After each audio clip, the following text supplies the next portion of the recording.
মানে আমাদের তরুণদের মেধা আর ইন্টারনেট এই দুটোই কিন্তু হচ্ছে তাদের ব্যবসার মূল চালিকা শক্তি। তো সেই ক্ষেত্রে আমাদের আউটসোর্সিং অ্যাসোসিয়েশন, বেসিস, আইএসপিএবি তারা সরাসরি কিন্তু ইন্টারনেট এবং তারুণ্যের যে মেধা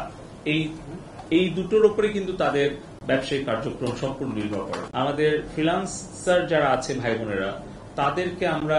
মাননীয় প্রধানমন্ত্রী জননেত্রী শেখ হাসিনা এর আগেই কিন্তু তাদেরকে একটা আইডেন্টিটি দিয়েছিলেন, একটা রেজিস্ট্রেশন সিস্টেমটা করে দিয়েছিলেন এবং উনি প্রতিশ্রুতি দিয়েছিলেন যে তাদেরকে তাদের যে আয়টা হয় বিদেশ থেকে আউটসোর্সিং এর উপরে একটা ইনসেন্টিভ দেওয়ার জন্য। তো আমাদের আইটি, হার্ডওয়্যার, সফটওয়্যার এবং সার্ভিসের ক্ষেত্রে 10% ইতিমধ্যেই আছে এক্সপোর্টের উপরে। ফ্রিল্যান্সার ভাই বোনদেরকেও আমরা আসলে একটা ইনসেন্টিভ দিতে চাই। আমি গত পরশুদিন আমি বাণিজ্য মন্ত্রী মহোদয়কে একটা অনুরোধ পত্র দিয়েছি এবং আমরা আরো জোর দিয়ে এটা চেষ্টা করব যাতে ফ্রিল্যান্সাররা একটা প্রক্রিয়ার মধ্য দিয়ে ICT division, post telecom division, আমাদের অ্যাসোসিয়েশন তাদের সহযোগিতা নেই। যেরকম বেসিসের কোন মেম্বার যদি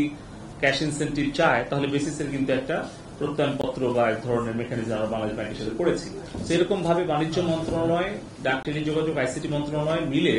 আমরা একটা মেকানিজম দাঁড় করাবো যাতে করে খুব দ্রুত সময়ের মধ্যে আমাদের এই 7 লক্ষ ফ্রিল্যান্সার ভাই বোনেরা তারা আউটসোর্সিং এর উপরে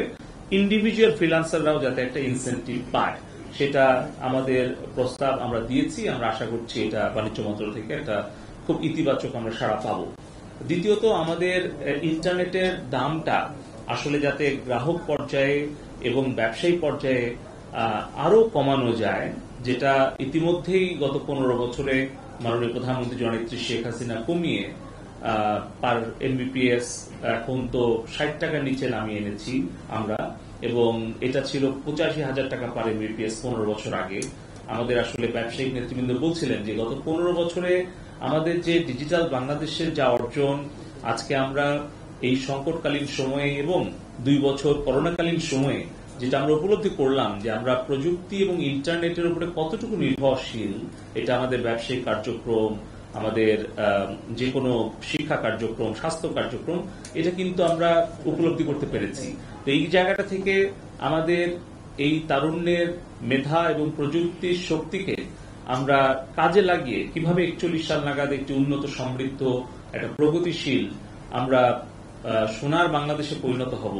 স্মার্ট বাংলাদেশে পরিণত হব, তার জন্য আমাদের এই সংকটকালীন সময় থেকে আমাদের যে অভিজ্ঞতাটা তৈরি হলো সেটা কিভাবে কাজে লাগানো যায় এবং কখনোই যাতে বাংলাদেশে ইন্টারনেট কখনোই সম্পূর্ণ ব্যাহত না হয়, তার জন্য আমাদের যারা ব্যবসায়িক নেতৃবৃন্দ আছেন তাদের পরামর্শ আমরা গ্রহণ করেছি। কিভাবে বিজনেস কন্টিনিউটি প্ল্যান করা যায়, কিভাবে ইমার্জেন্সি ইন্টারনেট নেটওয়ার্কটা আমরা প্রোটোকল একটা তৈরি করতে পারি যাতে করে আমাদের ব্যাংকিং সেক্টর কিন্তু আমরা চালু রাখতে পেরেছিলাম, কিন্তু আমাদের মোবাইল ফাইন্যান্সিয়াল ওয়ালেট কেন কাজ করতে পারলো না, কিংবা আমাদের সিভিল এভিয়েশন কাজ করলো, হয়তো আমরা আরেকটা সেক্টর হয়তো আমরা কাজ করতে পারলাম না, কিংবা আমাদের আসলে রিডান্ডেন্সিটা কেমন হওয়া উচিত, কিংবা সাবমেরিন কেবল থেকে ফাইবার অপটিক্যাল কেবল